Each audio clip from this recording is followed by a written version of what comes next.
Hey guys, Allison here. What I want to talk to you about today is the difference between having needs or being needy.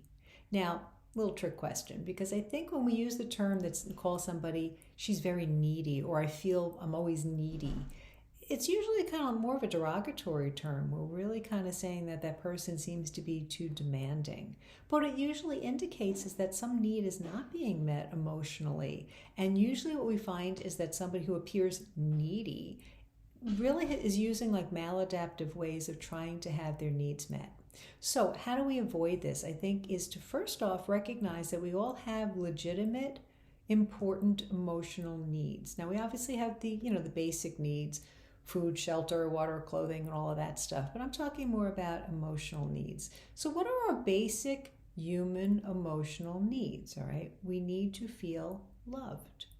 We need to feel accepted. We need to feel safe, and that's really important, both, physical safety and emotional safety. We need to feel hope, and we need to have some sense of purpose in our life. So if we don't have those things, we're going to be striving to get those needs met. So I think it's important to say, first off, I have needs and I'm not going to apologize for it. And I'm not going to take that being called needy. I want to look at it and say, okay, what are my needs and why aren't they being met? Sometimes we find we're in maladaptive patterns. We tend to manipulate to get our needs met, or maybe we try to guilt people into meeting our needs. I remember somebody in my life who, because she suffered a lot of rejection and was always afraid of being rejected, when she had legitimate needs, instead of asking and saying, listen, can you take me to the doctor next week? I have to go to the dentist or whatever.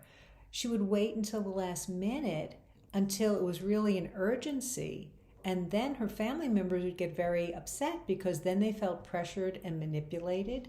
And that then reinforced in her mind, see, nobody really wants to do anything for me. And then that pattern would repeat. And there was a lot of frustration in the family because of it. It was really sad because she had legitimate needs. Now, I learned as I observed this to just say, listen, what is your need? Do you need to go to the doctor? Do you need anything? How can I meet the need? Or to kind of say, okay, well, I'm available this day and this day. What works for you? Because I was kind of onto it in that situation.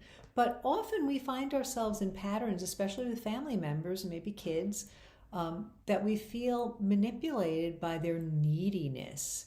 But I think it's always better if we could just step back and say, okay, what needs are not being met? Often there might be previous rejection, hurt, trauma that's really playing out there. So I want you to just look at it and say, okay, I have needs. I have a right to have those needs met, but I need to find better ways of doing it. This is where therapy comes in. I think it's really, really important to work with a therapist, preferably a Catholic therapist, because they're going to have other tools in their arsenal in terms of the faith and sacraments and everything else. But I think to be able to identify what your legitimate needs are and find better ways of getting those needs met. So sometimes maybe we feel needy and we go to a friend because we want to spend time with them, and that friend is rejecting us or they're too busy or whatever.